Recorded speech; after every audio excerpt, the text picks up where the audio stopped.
And then we were talking a little bit before around the ethics, global government, governance, and innovation.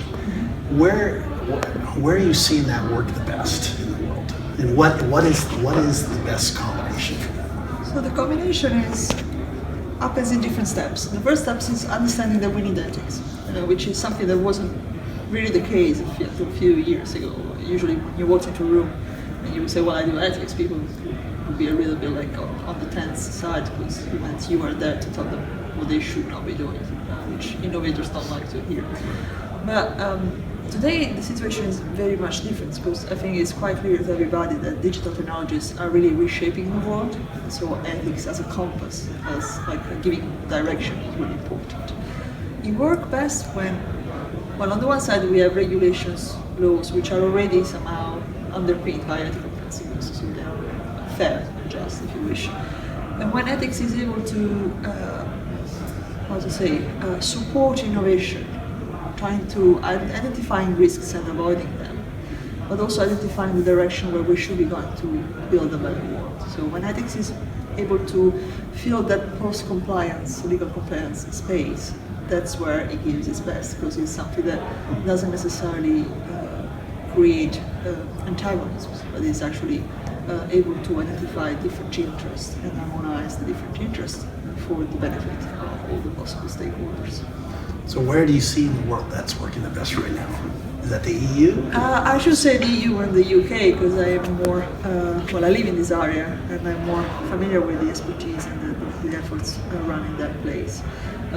The example I can give is all the work that's been done after the GDPR compliance. So there was a legal movement which required strong efforts to making sure that the initiatives, companies, technologies were GDPR compliant.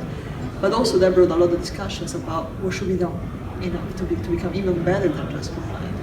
What are the next steps that we can take to improve the situation better? So I think that Europe is leading in this sense the discussion, or at least can lead by example for the rest of the world. All right, so final one here, because we're trying to keep this short. I apologize, it's gone a little long, but we had the discussion yesterday talking about ethics being profitable. Being ethical is profitable.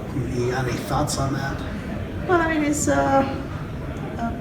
if you look at the dynamics of systems these days, especially when it comes to the digital sector of the private area,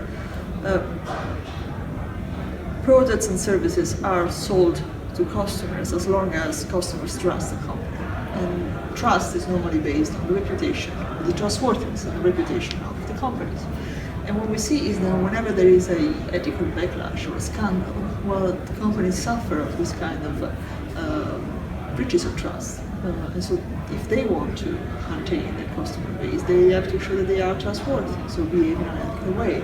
It's something that we see also these days when it comes to environment and sustainability. A lot of companies are finally resorting to sustainable materials and recyclable. And this is because there is a demand from the customer to head in that direction. And I think in the digital area, there is an increasing demand from the customer for transparency, ethical behavior, fair conduct, so to speak.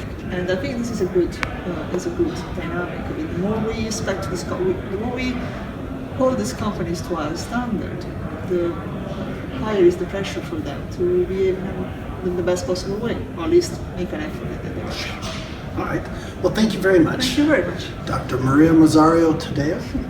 Close enough? All right, it's a wrap here in Melbourne. Thank you.